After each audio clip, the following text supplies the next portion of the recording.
Guys, I learned a new word this week, and it's marcescence, Oh. which is the withering and persistence of plant organs like leaves that are normally shed. Oh. So if you see a tree that has dead leaves on it, it's marcescent.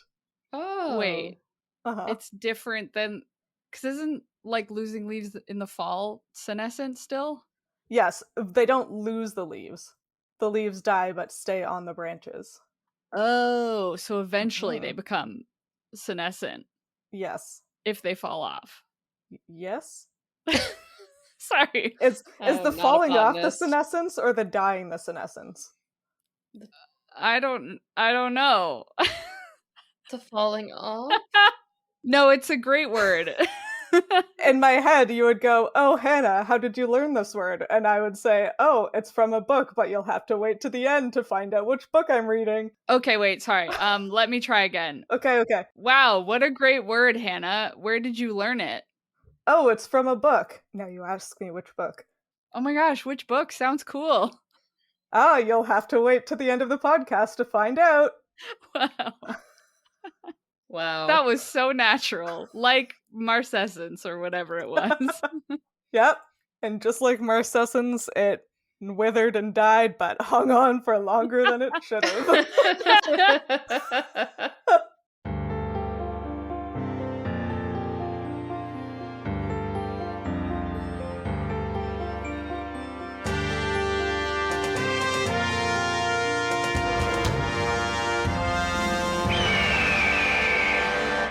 Hello, and welcome to another episode of Midlight Crisis, a real podcast hosted by three grown-up biologists revisiting books from our teens, and it's totally cool. I am one of your hosts, Sophie, and today I have been genetically recombined 2%. Damn it. You I'm were out of doing practice. it! You I were was there! doing it. Have it. I was so close. 2% of my genes are from a bird that has a superpower. Yeah. I don't know what percent the superpower is. I haven't done that math yet. But anyway, the bird and superpower that I have been genetically recombined with this time is a very small eyeball vulture. Oh. Nice. Yeah, I mean, small. that just sounds... It's uncertain whether you are, in fact, very small, or is it just Yeah. the eyeball that Just is the very eyeball. small? Just really small eyeballs. Just a beady-eyed vulture, huh? Yeah. Yeah. No, I think what it is that it's an eyeball vulture, which I assume is called that for either having more eyes or really big eyes. Mm-hmm. And then, but itself is very small. But So big eyes, but very small. yeah. Maybe it's a vulture that has like a peacock tail, and that's where the eyeball part comes from. Oh, yeah. But Okay, it's super interesting. tiny. And the tail is horrifying because it's a vulture and not a peacock. Yeah, or it's a vulture that only eats eyeballs. Ah! Ugh. And it's so small. Eyeball sized. Yeah, I mean, I guess that's why it can subsist on only eyeballs. Wow, I'm coming around again. This is a great bird. Anyway, who are you guys? My name's Sam, and today I am 2% combined with a venomous coffee kestrel. Whoa. Venomous. Venomous coffee? Oh no. Yeah. This is surprisingly relevant to something I'm going to bring up in the episode. Oh. But that's fun. So you have to bite people. Yeah. To get coffee? No, to envenomate them. It's a caffeine overdose. Yeah. That's how I kill people. Yeah. That's how you say the word I said. Yep. For sure. Yeah. Again, I can't say anything because this is kind of too relevant to something I want to bring up later. Dang. That just makes me more curious. Remember that Sam is 2% venomous coffee bird? Kestrel. What was it? Kestrel. Bird. Bird? Bird. I should put bird in the generator. Kestrels, okay, I do just want to say, kestrels are one of the cutest birds of prey ever. Yeah. So it's very funny to me that they're venomous. With coffee. Coffee venomous. Coffee venomous. Venomous coffee. Well, this has been lovely. Who's the last one? But I am also here, and today I am a draconic mumblebee. Sorry, what? Bumblebee Mockingbird. Bumblebee. You should take that one again because you just said I am 100%. You are just entirely. Okay, I'm trying again. Yeah. Red leather, yellow leather. Okay. My name is Hannah. Mm-hmm. Oh no. I Yeah. had too much venomous coffee, I guess. I guess. I got the sillies. My name is Hannah, and today I am 2% Draconic Bumblebee Mockingbird. Wow. Wow. There's a lot of parts to that. Yes, most of them are wings, I think. Yeah. Because I feel like, you know how there's like a hummingbird moth? I feel like you're, No. but like oh, well, there is one. Okay. Anyway, I was like, I think you're like that, but a bumblebee bird, so it's like the reverse. And draconic, so does it breathe fire? Yeah. Or does it, maybe it's made of a nuclear reactor, and that's why it's draconic. Maybe. Yeah, or you're like a dragonfly and also a bumblebee. Ooh. Wow, just hover so quickly and mock people. Mock birds. Yeah. That's what mockingbirds do, right? You're the mockingbird that descended from Ichi. Okay. With the bat wings. Yeah, sure. Interesting. Bat wings, notoriously similar to both bumblebees and dragons. Yeah. Uh-huh. Most people give dragons bat wings. That's true. You know it. I know it. Maybe you're a mockingbird who only speaks in Draconic. Ooh, yeah, I'm a D&D mockingbird. Yeah. Great. Glad we figured that out. Anyway, let's move on to the podcast, which is the one where we're genetically recombined with birds because we've been reading Maximum Ride. The Angel Experiment. Yeah? Yeah. What? Is there an issue? Nope. Okay, good. Anyway, we read 4 chapters of that, again, like we always do. So, how about you guys tell us what happened in those chapters? Chapter 61 has us starting with Jeb taking Max to a private room for a chat where he makes her some hot chocolate in the microwave, which Sophie tells me is a common thing to do, but I think it's a true crime here, so I'm standing by that. Jeb plops some marshmallows in that hot chocolate, spews a bunch of BS to Max about how everything is a test, blah, blah, blah, but this is all leading to the big reveal at the end of the chapter where Jeb tells Max she is destined to, drumroll, save the world like any good YA protagonist should. Wow. I know. It's just the reveal we've all been waiting for. Yep. And then chapter 62 is just a continuation of that reveal with Jeb exclaining, I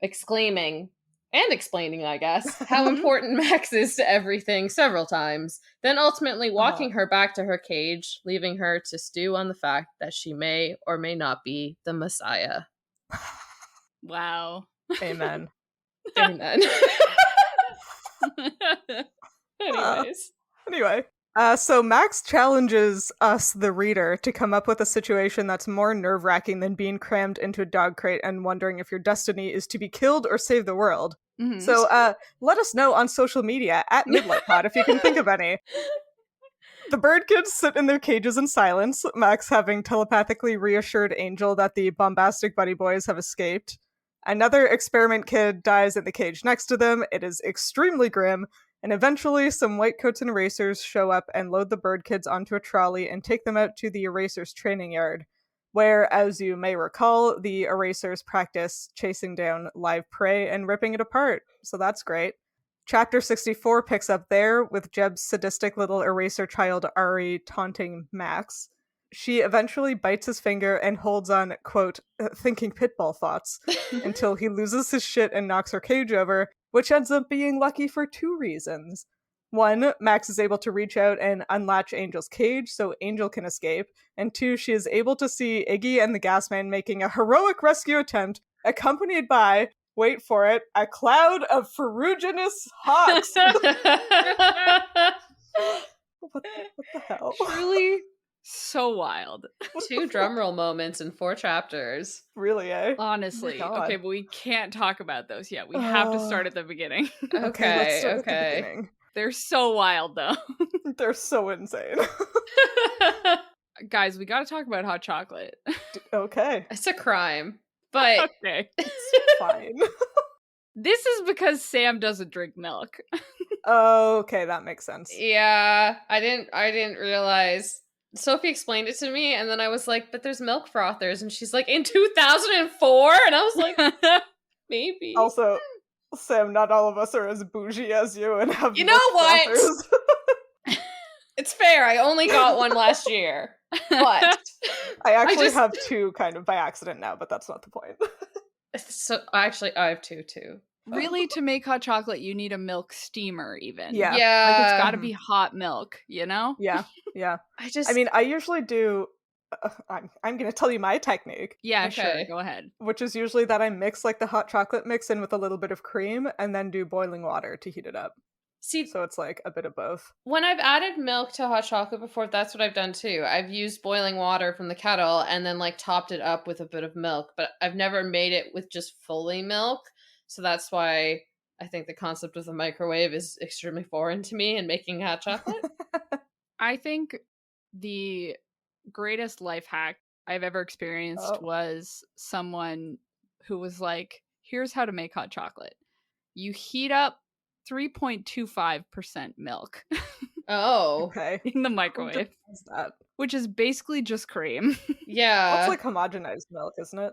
Yeah, it's like super thick.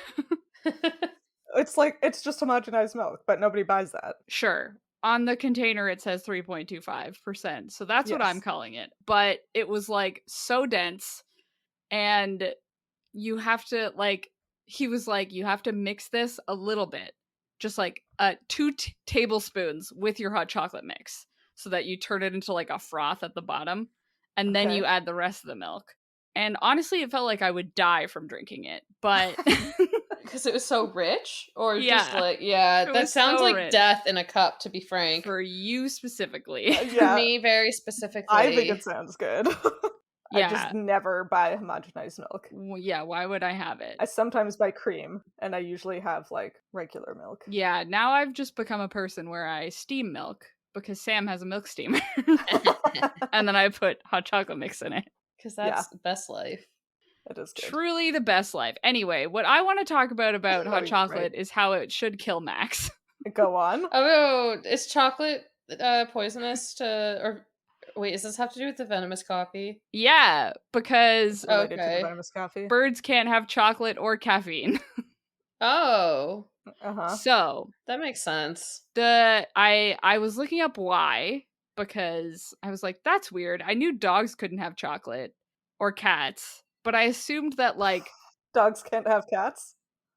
yeah, dogs can't have cats because that's rude. But also I was like, I thought it would be like, oh, because humans can eat plant matter, you know? And so maybe birds, because some birds like eat plant matter, they would be Yeah. able to eat chocolate. But apparently chocolate is also super toxic to birds, even wild birds. Oh. Like maybe birds native to where cocoa beans are able to do it, but I couldn't find anything about that. Oh. I mean, it makes sense. Yeah. The specific compound that is bad for all animals is theobromine, I guess, Mhm. which is just named for, that's like the genus name of cocoa. Oh. So, but apparently it's like a very specific xanthine alkaloid, which humans can process it really quickly so it doesn't build up in your system. But the problem with all other animals, like pretty much every other animal, is that they don't get rid of it quickly enough. And so it builds up to toxic levels really fast. Huh. And so, yeah, pretty much humans are the only animals that have been tested, I guess, Sure. that can eat chocolate without it poisoning them. Have they tested it on like chimps? Oh. That's a good question. I don't think so. But they've tested it on like further groups, right? So like mice, rats, rabbits, birds. Rats can have chocolate. Uh Well, it's like, sorry, let me elaborate. It's like a quote unquote a hack that if your rat has a mild upper respiratory infection, if you give it like a little bit of dark chocolate, it can help them fight it off. Oh, interesting. Yeah, so mine got chocolate chips sometimes. I love that. I mean, also, I feel like rats are not really a good example of like things that are dangerous to eat, because a rat We'll eat anything. does not care and can and will eat anything, including its own Yeah. cage. Rats are like objectively studied to, I think it's like, yeah, they have to eat like a lot, but Yeah. part of it is that theobromine like opens up it's like a vasodilator. Right, okay. So like Yeah. in That low makes sense amounts, yeah, it probably helps. And yeah, rats have like a higher tolerance than pretty much all the other animals, but it can still kill them, I think, faster than humans. Or like Yeah. a lower amount, quote unquote, to body size or whatever, you know? Sure. Yeah. But yeah, so the reason I bring this up, also just to talk about it, but is that this means that the bird kids have like a fully human digestive system. Mm-hmm. Yes. You know? Mm-hmm. So it means that like at no point in the digestion process is anything bird-like. I guess other than the speed with which they burn calories. Yeah. Yeah, because their metabolisms are still higher, which isn't necessarily. Oh, yeah, it is digestion. Yeah, but that's probably more related to the extra limbs than Yeah. like specific bird physiology. Like I imagine if a human had to control and like bioregulate 2 additional limbs, which are used for something as energetically expensive as flying, then even just a regular human would probably have like a much higher base metabolism and would require more calories. Like Yeah. So I feel like because we've been talking about like, oh, Nudge being vegetarian and the bird kids eating like pasta or you know, like not just meat, ravioli, which is the most like the best food to eat for immediate energy. Yeah. In birds, in like raptors. Yeah. This does confirm that like, yeah, in theory, Nudge can be fully vegetarian and get the same amount of energy. In theory, all the bird kids can eat whatever they've been eating. Mm-hmm. Mm-hmm. I don't know. It's just a confirmation, which I've decided is what it is. Yeah. Yeah. You know? Did you see that we get another biology confirmation in this chapter? No. Jumping ahead a little bit to the end of it here, but the segue was too good. Max comments that, or like makes a snarky comment when Jeb is saying that she's made with like a purpose, yada yada yada, that like if the purpose was just to see if they can graft avian DNA into a human egg. Oh, yes. Which, yeah, because we had kind of been operating under the assumption, based on clearly some bad memory, that Angel was the only bird kid who had been emburdened in utero, or I guess in vitro. But this statement kind of makes it seem like all 6 of them were created at like the embryonic stage to be bird kids, rather than being gene therapied after their like prenatal development. So I really think they are after, but I don't think the kids know which it is. Right? Because earlier on, when Nudge is talking about her parents, finding her parents, Max is like, we don't even know if they gave you up or if we were test tube babies, right? So like, I could be wrong. I really thought they all were after, except for Angel. Yeah, me too. But now something in my head is saying, okay, but maybe Max also was in utero. I mean, if you're planning the Messiah, that makes a lot of sense. Yeah, like maybe all the other bird kids were after birth, but then Max and Angel were before. When do we know both of Max's parents or just one of them at the moment? Because I think it's remember, Jeb. But I can't remember. Yeah, okay. So we know but that. I don't know if that's been confirmed. I don't think either of them have been confirmed in the book itself. We just know. Okay, so we just know that Max's parents are like Jeb and Dr. Martinez. Yeah. I imagine in that case that her bits were extracted from both of them, mixed together, and then grown somehow.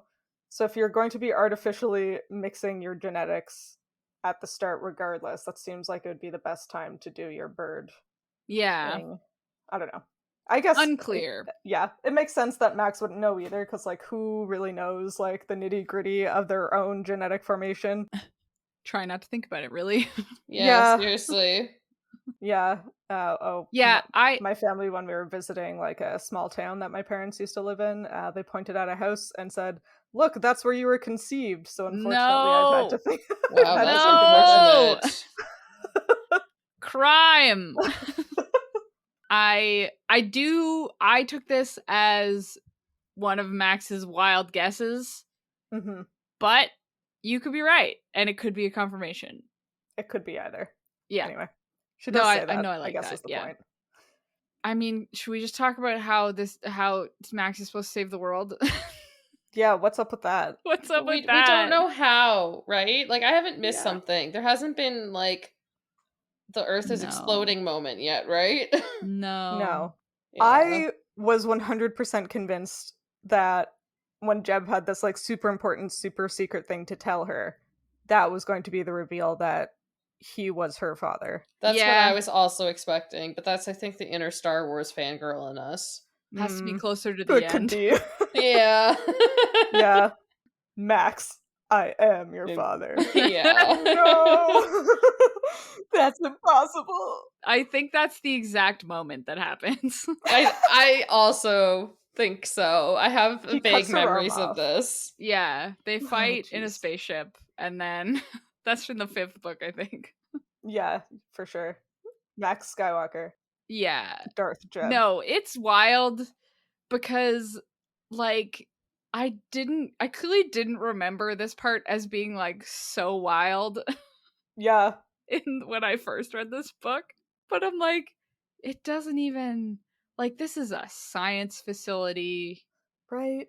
And they don't even say, like, you're the new human race. You know, like, they're not even saying why. They're just, like, blind belief, like a cult. Yeah. Like, it's, is it science? They become even less sciencey than they already were throughout these chapters, for sure. Like, maybe they have an internal one. Maybe they do. But, like, the way this is phrased is just like, this is religion. It does seem religion-y. Also, it's a cult. It's a cult. They are maybe that's angels, so maybe that's why the Jeb gives me the ick so much in this chapter and in the next one. Like, he is so gross and creepy. Mm-hmm. Yeah, the like calm, chill pastor vibe. Yeah. Don't like it. I don't like it. He even does the like classic, he tells Max this big thing and then it's like, oh, don't tell anybody. It's just gonna be our secret. Which is like red flag. Yeah. Anytime an adult says it's our secret to a child, I'm like, that adult is a criminal. Like, I don't know what they're doing, but that's bad. Just like the anything in the name of a higher purpose is like yuck. Yucky. He's so don't gross. like it. And again, it's like so cartoony evil. Like, it's so over the top, a bad dude. Yeah. I don't know. So, and at this point, like, again, because we're reading it in the stupidest way possible. It's like, it's just so, like, none of this makes sense. No.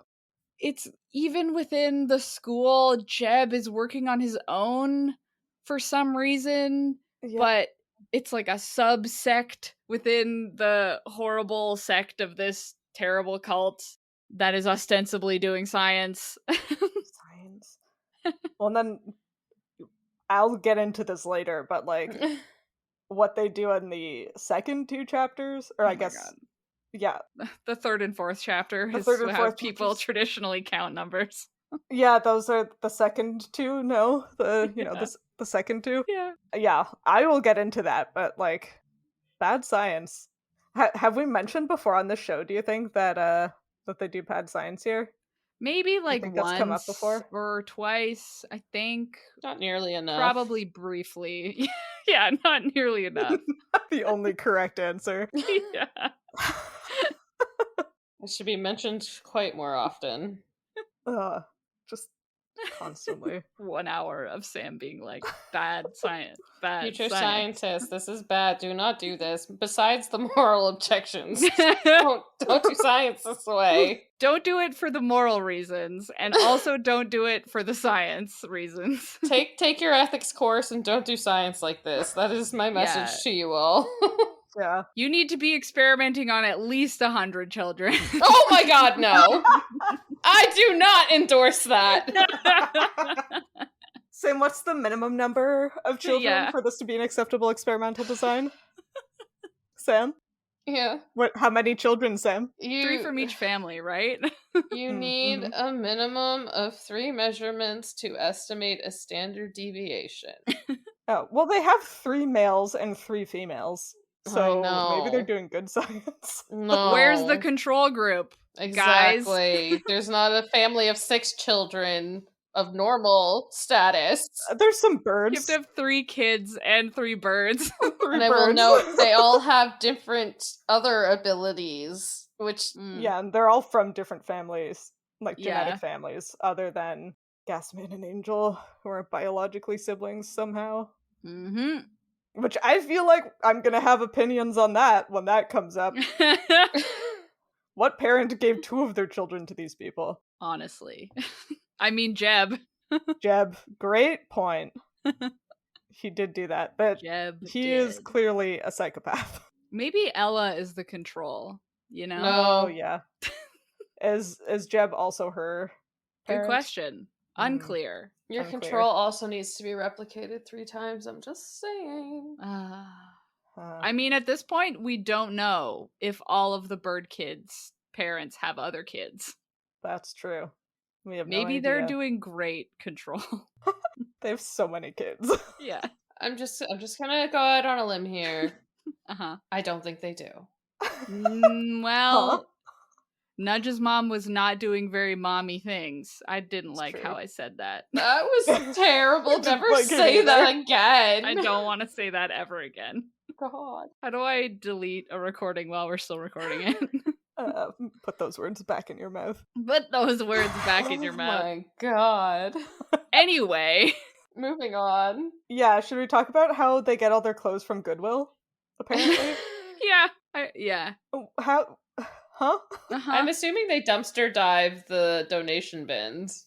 Oh, that makes more sense. That makes more sense. That makes Yeah. more sense. Because Yeah. I knew someone who swore by dumpster diving, and like that's all they did. And apparently, you can get a lot of stuff from dumpster diving. So, I've heard that. I've also heard this. yep, I think garbage is gross, and I don't want to be in it. yep. So do I. Yeah, my first job was at like an ice cream place, so my experience with dumpsters was very much tainted by the ice cream dumpster in July. Ugh. It's gross. It was one of the Ugh. worst smells I've ever smelled. Maybe I would dumpster dive somewhere that has composting Yeah. so that there's no food waste in the Yeah, garbage. no ice cream. As long as there's Blech. no dairy products, you're probably good. Or meat. I'm just Bleh. saying, even if it has composting, if the employee has the choice of throwing everything into one bin or Yeah. separating out their waste after a closing shift, Yeah. I can guarantee you that is all in the dumpster still. Yep. Yep. Uh-huh. Anyway. Anyways. Last summer, Iggy shredded Max's favorite pair of pants in order to make a fuse long enough to detonate something from 50 feet away. Yeah. That's such a brother thing to do. Oh my god. What was the thought process? You know, I mean, Gasman was certainly involved. But why was Iggy like, you know what I need to complete this bomb? Specifically Max's pants. I mean, It's a very little brother move. I mean, It is I'm a- not even surprised. maybe they were like linen pants. You know, like maybe they were Ooh, like yeah. a specific kind of material. And that's why an Iggy It's like, didn't have. sorry, you made your pants out of very flammable material. It just so happened that your pants were exactly what I needed. The only ones. The only ones in this whole house. Yeah. You're What giving the this hell, brother Iggy? too much credit. This brother was definitely just messing with his sister. I stand by it. Yeah, you're right. You're right. Yeah, they were 13 at the time, too. Yeah. Like, yeah, that's a great point, Sam. It is pretty wild that it was so far away. Yeah. Like, how do you... There was that material in the pants? In one pair of pants? One pair of pants? I don't have a good 50 concept of how feet? far 50 feet is. That 50 feet is really far. Let me just convert that to meters real quick. Yeah. Oh, 15 meters. Okay, that's pretty far. That's pretty far. If you, like, spiralized your pants, you could probably get 15 meters out of Cut it that. into strips and, like, tie it in, like, one big chain. Yeah. Maybe he unraveled it and used the thread. Yeah, I was gonna say, maybe it's, like, the thread. Anyway, that's complicated. I don't want to do that math. No. Nope. It doesn't No, benefit someone else can do that.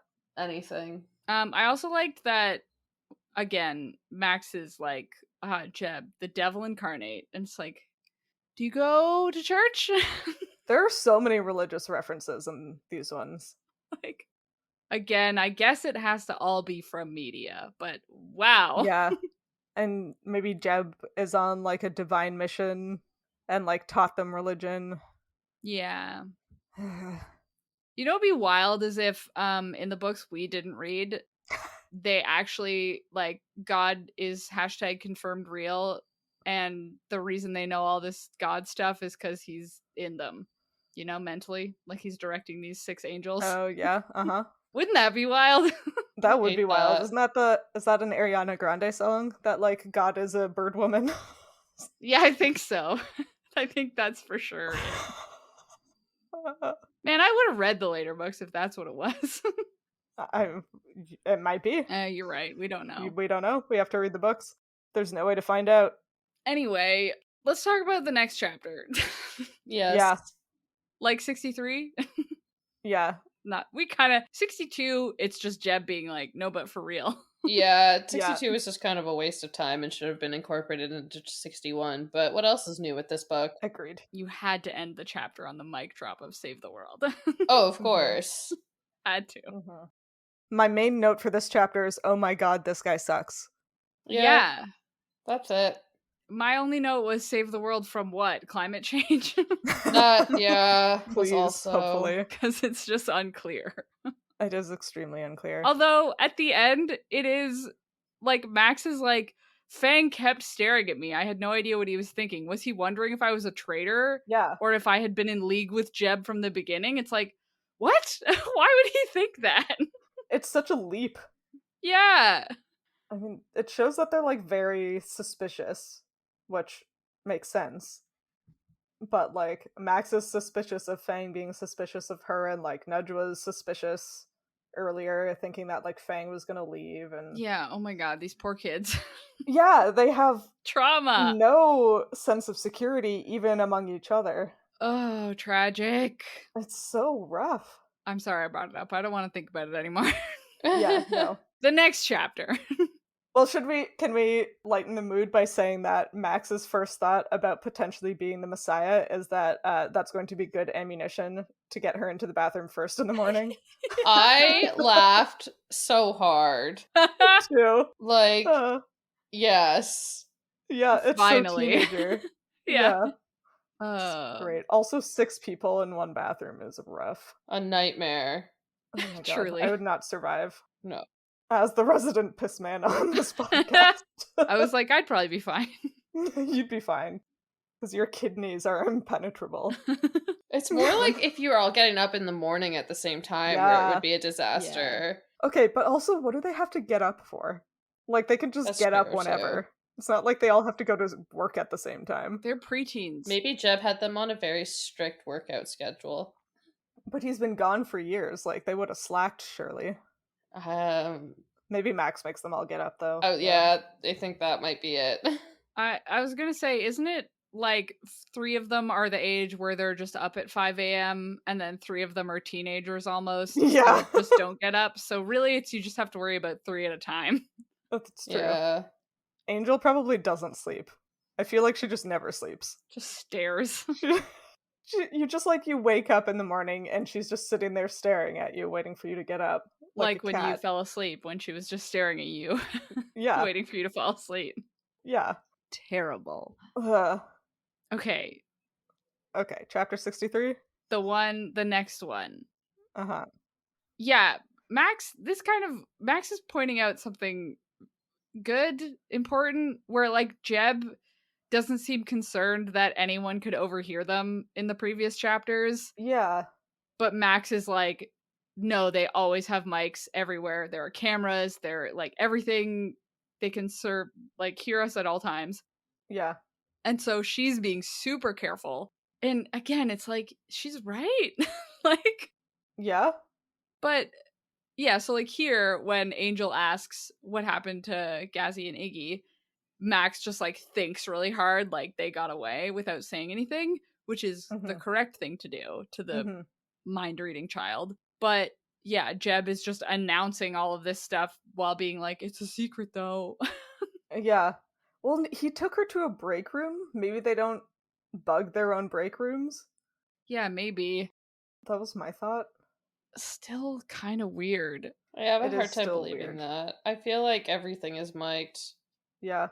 Or nothing is, and he just trained the kids to be paranoid. Maybe. Yeah, maybe. I believe that. Because, like, if it is, like, a super, super secret facility, they either have everything under constant watch, or there is nothing recording anything anywhere at any time. Yeah. Because I feel like in a place like that, you would probably record your employees to hear what they were talking about, you know, just in case they were talking about, like, revealing your state secrets or whatever. Yeah. You know? But, like, I know with, like, some of the tech companies I visited and, like, government agencies and stuff, there are buildings where, like, you're not allowed to bring an electronic in. Oh. If you work at these places, you have to, like, leave your cell phone in a locker, like, at the front desk kind of deal. Right. Because they don't want any... I mean, they clearly don't want you taking information out, but it seems like they don't want you recording any information in any capacity at all. Right.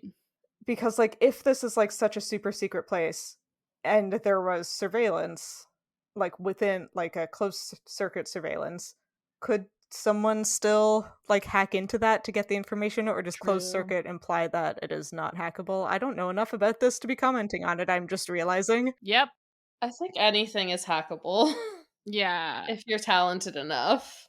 I just think Max is right, and that Jeb should be more careful since he's clearly not on, like, working with the people who have been working with the birdkids up until this point, you know? Yeah, I agree.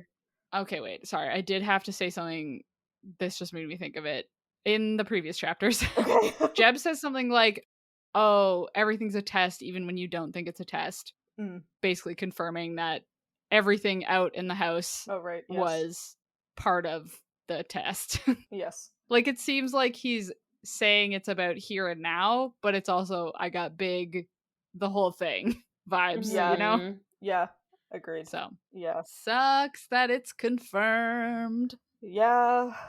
Poor bird kids. Their life is terrible. Yep. Not as terrible as this fungus child, though. No! That was horrifying. Oh, that was so bad. I hurt. I feel bad. Yeah, obviously. Nothing funny about one of these experiments dying in front of the other children. Like... And I guess Angel heard it die in its brain. Yeah, that's got... Like, no wonder she ends up being super fucked up in later books. Like, she is getting to experience death repeatedly, because this is the second bird child that has died next to her on the page. Not bird child. Sorry, not second bird child. Yeah. The second experimental child.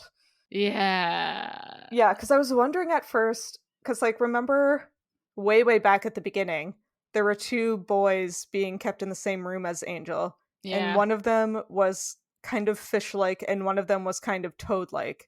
Yeah. And I thought maybe this was the toad-like one. So I went back and checked, and no, it is a completely separate child, and the toad-like one died before. Just is gone now. Yep, so, both of them. That's cool. So probably 3 at least. Yeah. Yeah, pretty wild. I didn't wanna. No. I mean, my best guess is this kid, they gave it cordyceps. Blah. That's my guess, and I don't want to think why about would you say that terrible word? Cordyceps. No. I did think of The Last of Us when I read this. God damn it. Mhm.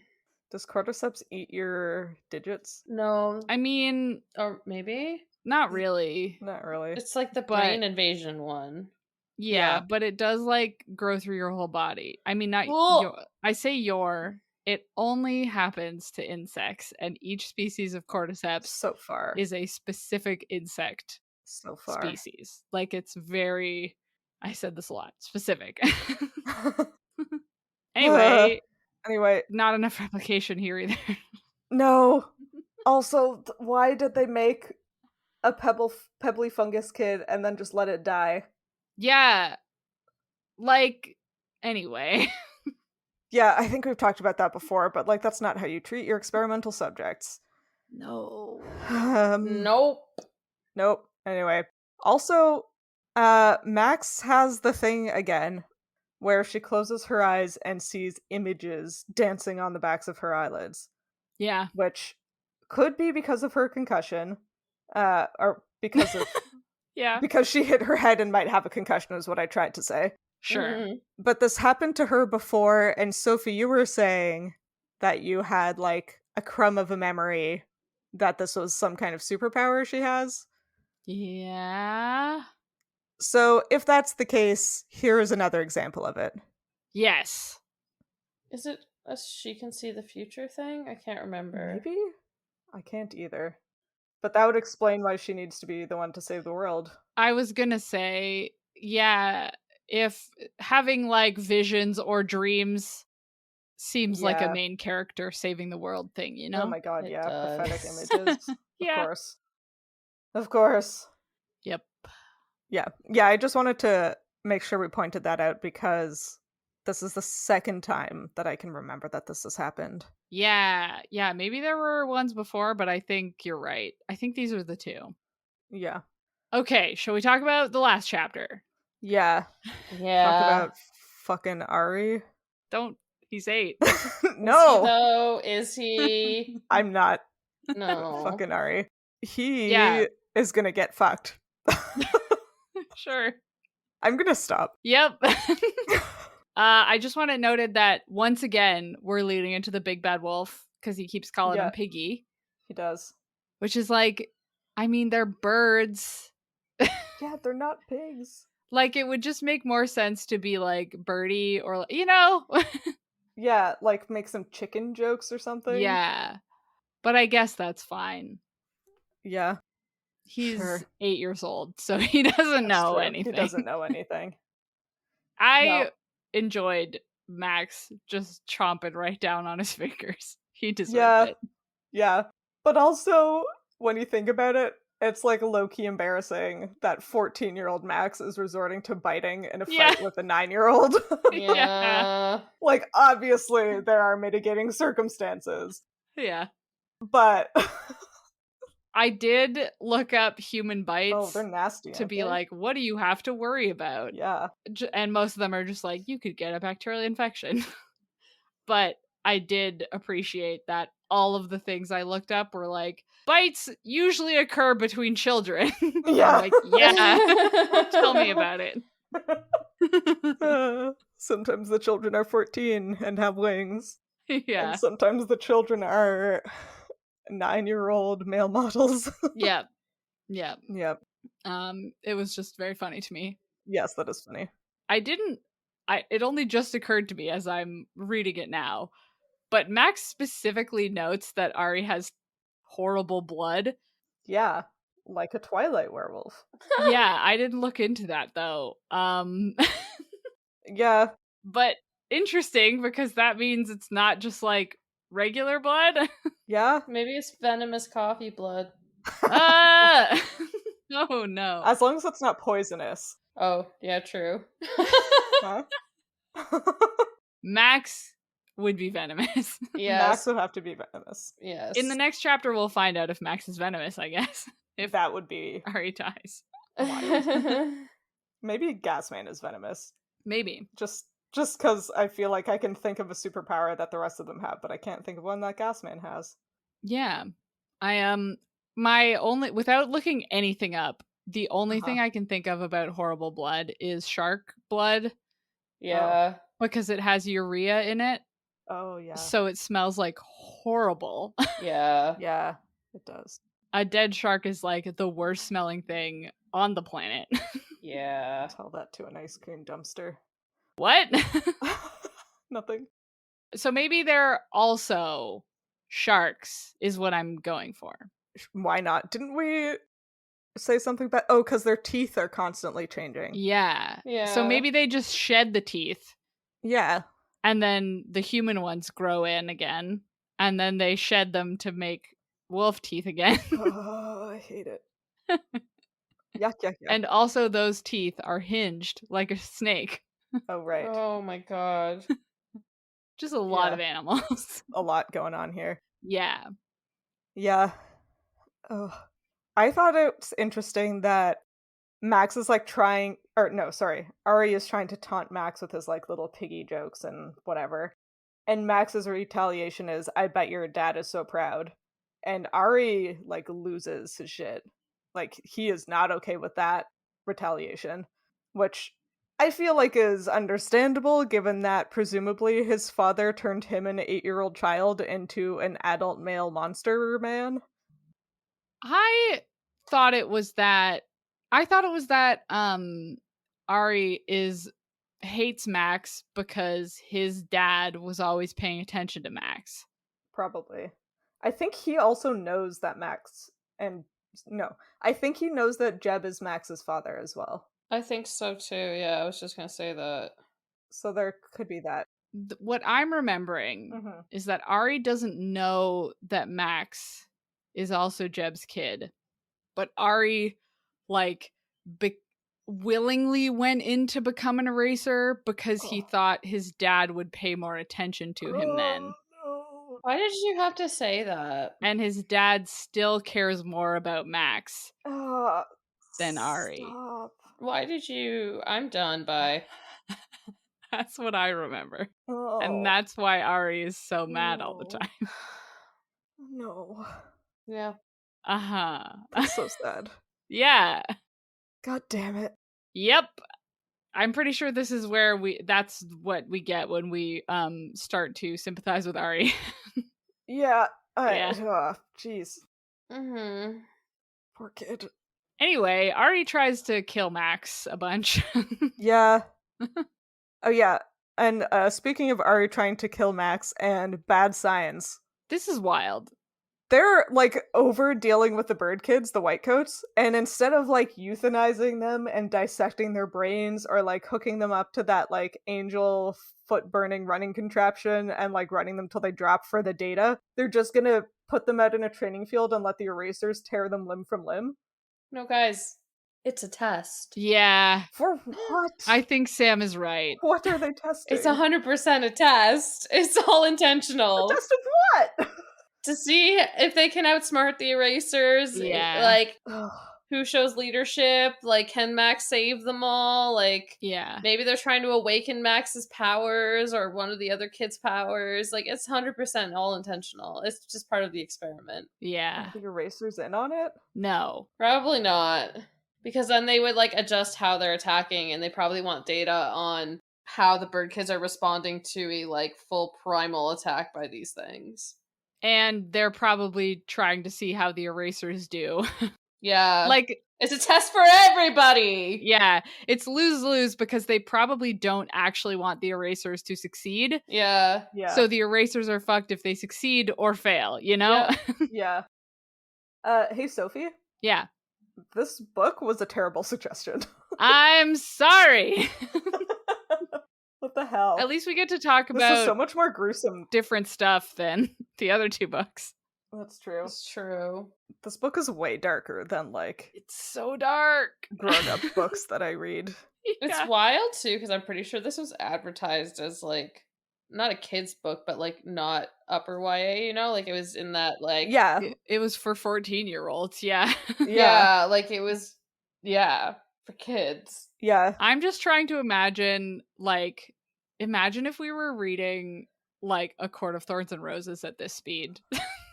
Like, Oh. imagine how fucked up those chapters would be. I don't want to, please. Don't ruin my favorite books for me. Thankfully, none of us read them. in 2006, I guess. No. Yeah, weird how none of us did that. Weird. Yeah. Anyway. I mean, like, yeah, I think we talked about it in Aragon that, like, kids don't always pick up on, like, how brutal things are. Yeah. And now that we're fully grown adults with, like, fully developed brains and our empathy systems work a little better, we are more capable of realizing that this is, like, genuinely horrifying. And as kids, Yeah. we're like, wow, they're, like, in peril, but it's gonna be fine because they're heroes. Yeah. But it's just upsetting to read as a grown-up. Yeah. Yeah. Because you sort of, as a kid, bypass the part where you're like, anyway, the adults are pitting Yeah. Yeah. children. Yeah. This was me when I reread The Hunger Games Yeah. Oh my Yeah. god. at 29. And I was like, oh my god. Oh, It's like, excuse Lord. me, like, you put a 12-year-old in there? I'm like, you Yeah. did what now? Excuse me? You're doing I this? was like- This is fun for you? I was like, I need an adult to take Katniss away from all this, please. Thank my you. God. Yeah. I need an adult to take Max away from this, please. Yeah. I just Really dumb. I don't know, it makes me so sad when all of the adults are Yeah. terrible. It's Yeah. like, surely there's one. Surely one who Surely isn't one of them Jeb. realizes that this is a horrible situation. Where's Yeah. Dr. Martinez? Like, she clearly has a past with this, but, like, she got away. Maybe she Yep. can come back and rescue the bird kids and they can live happily ever after. Sure. I'm gonna need some convincing. Several books, surely. I'm not Surely. reading them. At least Angel gets out. Yeah, that's good. Yeah. Now nope. Now half of the bird kids are uncaged. Yeah. And I mean, surely the rest of them will be uncaged when the Ferruginous Hawks come in to save them. Yeah, I'm interested to see how that's gonna work. Didn't we predicted this, right? I I think, so. I feel like I had a moment where I was like, wait, don't they I feel like you bring the Hawks in later? I feel like you did, and I thought that was a ridiculous idea, but Well, the egg is joke's on my face on now. you. Yeah. The bird kid egg is on your face. The child egg. Nope. How do you think Iggy and the Gasman convinced all of these hawks to come in, like, battle formation? One of them can talk to animals. Oh. Did you just say eggy? Probably. Okay, but Not yes. on purpose. Wait. Iggy and the Gasman. Yeah. Wait, Sam is right, I think. Doesn't Gasman talk to animals? Oh, can Gasman talk to I think animals? so. That tracks. Is that his thing? I bet Yeah. that's his thing. I thought it was Angel. I don't know for sure, but that's my guess. No, Angel can read Well, minds. Angel- She can't have two things. Oh, she can also, like, breathe underwater or something in one of the I was later gonna books. say. I think there's a part where she's underwater forever, and then she comes up and she's like, I can breathe underwater, also talk to fish. Yeah, you're right. I feel like What? I feel like I remember that. Yeah. Oh, Maybe Angel is part goose. oh, that makes sense. That's why her wings are white. Yeah. Yeah. Do you think she honks when she's mad? Probably. That's why she's so creepy. That's why she's so mean. Yeah. Okay, anyway, sorry. We've been over that Ferruginous Hawks are not actually, like, flocking, like, pack animals. Yeah. So this is wild. Just completely bizarre. Like, Although it does make sense if the gas man can talk to animals. That's a good explanation. that is, I hope that's the explanation, because, like, otherwise, sometimes, like, corvids Yeah. will take revenge, Yeah, corvids would have been such a good. right? Yeah. Crows will take revenge on people who have, like, fucked with them or, like, killed a crow. Yeah. And so, yes, technically birds do this, but But not I these don't, birds. not Ferruginous Hawks. It would have been so much better with crows. Truly. Or, like, okay, but also small birds. True. I've talked about this, I think. Chickadees, alarm call, which is like, there's a hawk here or an owl or whatever. There's Uh-huh. something like 26 documented species that are not chickadees will react to chickadee alarm calls. So it's like a cross species, come fuck this hawk's shit up. True. But again, So that would these have are the been hawks. fun. Yeah. They just get pelted with songbirds. Yeah, if the bird kids made the chickadee alarm call noise, because one of them's part chickadee, Yeah. and then they called in like a bunch of jays, some warblers. Yeah, that would have been amazing. Is that the one that's like psh, psh, psh, psh, psh? Yeah, Yeah. because that's why all the birds come out. Okay, yeah. Our friend told me to do that to make birds come, and I was just like, okay. But Yeah, yeah, so if you want to attract North American songbirds to you, Mhm. you go psh, psh, psh, psh, yeah, and then they come and then to they see come who to they can fight you. fight. Yeah. That's fun. That is fun. I feel like I've told this story before, but I was trying to learn bird calls one time, and I had my window open because it was summer and I was hot, and so I was playing like a blackbirdy and warbler call, trying to figure out how to memorize it. Uh-huh. And then I like looked out my window and I was like, oh my god, a blackbirdy and warbler. Wow, I've never seen one of those before. And then I was like, oh, You made it mad. I'm playing the fight me call. And he was like, yeah, I'm here. He was like, I'm here to fucking go. Let's do it. Let's do this. This is my turf. Anyway, well, I guess next time maybe we'll figure out what happens with the hawks. We'd Until better. next time. How about we guess? Oh yeah, guessing. Yeah, what's gonna happen next time? Okay. I wonder what will happen in the next chapter. The birds. Okay, so as always, I'm going to read you the first sentence of the next 4 chapters, and you have to try and guess what's gonna happen. Okay. This one's gonna be a tough one, you guys. Let me just start with that. Okay. Call me crazy, but there's just something cheering about seeing huge raptors tear into eraser flesh. Oh my Yeah. god. Wow. Yeah. I mean, it does escalate pretty quickly. Yeah. Well, Uh-huh. I think that speaks for itself. Yeah, what do Yep. you think is gonna happen? I think it speaks for itself, and I don't Okay. think any added commentary is needed. Sure. Agreed. Yeah. Yep. Great. Okay. Chapter 66. 2 hours later, Lake Mead came into view, along with the cliff top covered with the huge hawks who had rescued us. Okay, so they escaped and they're on their way away. They escaped in one single chapter? Yeah. Wow. It was a test. Good for them. I mean, It was a hypothetically, we don't know yet. I mean, okay. I think it's pretty obvious. Sure. Yep. Okay, so the next chapter is actually in the next part of the book, part 4, Ooh. Ooh. which is called New York, New York. Spelt that way. Like spelled that way? Yep. Felt that way? Wow. Spelt that way. Great. Okay, so chapter 67, blue, blue sky above the clouds Ah. in part 4. Which is called... New York, New York. Yeah. Yeah. Great. Love You know, it. like hawk, Yeah. but with a Y. New York. Yeah, I'm not reading the line again, so I hope you heard me. They're flying, presumably towards New York. No. No? Couldn't be that. I don't know what New York is. Sorry. Sorry, New York. Yeah. Great guess. Chapter 68. Oh, jeez. Tears streamed from my eyes and my hands clutched my head to keep the pain from splitting my skull wide open. Oh. She's having a power awakening. Yeah, she's manifesting for Yeah. Manifesting. Yeah. sure. Mhm. That's my guess. So something happens that like triggers her powers and they're cracking her skull open. Yep.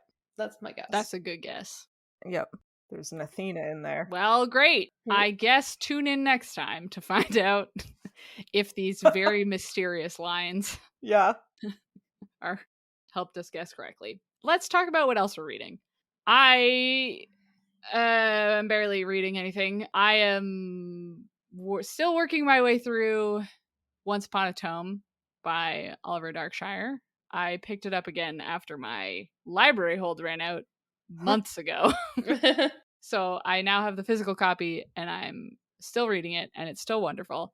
And also, I got most of the way through An Immense World by Ed Yong, Oh, which the subtitle is How Animal Senses Reveal the Hidden Realms Around Us. Oh, nice. And it was very cool. And I remember being like, wow, part of this is relevant. And I forget what part that was. So great. good news. Good job. I remember being like, I won't forget this. And then I did. Every time. Every time. But it was really good. It's like, it talks about all the different ways animals use their senses in like most of these. I was like, I didn't even know this animal could do that. So it was really cool and would recommend. Love that. Even though I haven't finished it. Good book. Yeah. What about you guys?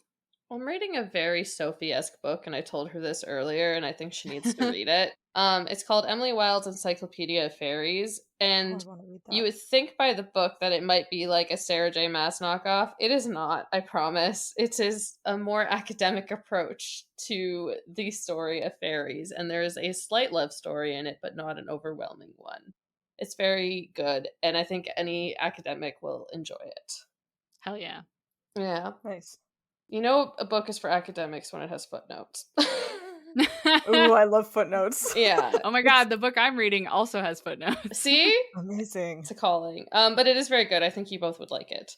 And then I am a little bit behind on our book club because I have been traveling. But I am still reading Stone Blind, A Medusa Story by Natalie Haynes, which was our June book club book of the month. This is being recorded in early July, so I'm not super behind right now. But yeah, you're fine. yeah, I'm still making my way through that. So that's what I'm reading. What about you, Hannah? Well, I have read 12 books since we last recorded. Oh my god, the winner. So I'm going to shout out a couple of the ones that I particularly enjoyed. Two of which were Midlight Book Club books. So I gave Stone Blind and Tress of the Emerald Sea by Brandon Sanderson both 5 stars. I really liked both of them. And I also gave a 5-star to A Pocket Guide to Pigeon Watching by Rosemary Moscow. I love that. It's so good. It's just this little funny nonfiction book about the history of pigeons and their history with people, because fun fact that a lot of people don't seem to know, pigeons are not actually wild, they are all feral. So city pigeons are all from domesticated birds that escaped and just went and lived in the environment that we created. So I didn't know that. Yeah. I feel like Sophie knew that. I listened to Rosemary Moscow's episode on Just the Zoo of Us where she talks about pigeons when she released the book. So that's why I knew it. Yeah. But I remember she expressed this sentiment where she's like, I just find it it hurts my heart that pigeons still love humans. They still want to be around humans and be where they are. Yeah. But humans have forgotten how much we loved them. That we love them so much that we brought them all around the world with us. Sophie, you need to stop talking. You have broken me twice now. I'm done. I know. This is why I like pigeons. Yeah. They just love us, and humans forgot that we loved them. Stop it. Yeah. Apparently, if you just find a baby pigeon and you take it home, they're super chill about it because they love people. I mean, you gotta be careful because they need pigeon milk. Yes. Yep. In order to survive. Pigeon milk. So gross. And yeah, and I reread The Outsiders by S.E. Hinton, which is the classic YA novel. And I still love it. And now I am listening to Entangled Life, How Fungi Make Our Worlds, Change Our Minds, and Shape Our Futures by Merlin Sheldrake, which is, as you might guess, a nonfiction. And I'm reading The Sun and the Void by Gabriela Romero Lacruz, which I'm enjoying so far as well. Oh, I've heard that's good. That's all over Book Talk right now. Yeah, or Book Talk is loving it at the moment. Is it Book Talk? Okay, Probably yeah. both. I've seen it all over somewhere. Yeah. It has a gorgeous cover, which it does. Mm-hmm. It does. And this episode comes out on August 1st, is that correct? I I don't know. It's coming out sometime in August, though.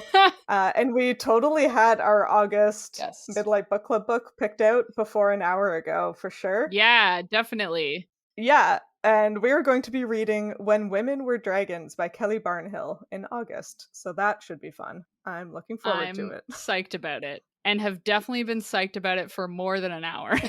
Yep, me too. All right, so if you liked this chapter of Midlight Crisis, consider rating and reviewing us on Spotify or your podcatcher of choice. You can talk to us and find fun-related content on social media. Let's see if I can remember them all. We are at Midlight Pod on Facebook, Instagram, Twitter, TikTok, Tumblr, and Blue Sky. Yep. And all episodes of the show thus far are available on our website, which is midlightpod.podbean.com, and on YouTube. And Max, like everyone, when you've tried to imply the work meeting is going too long, but no one takes the hint.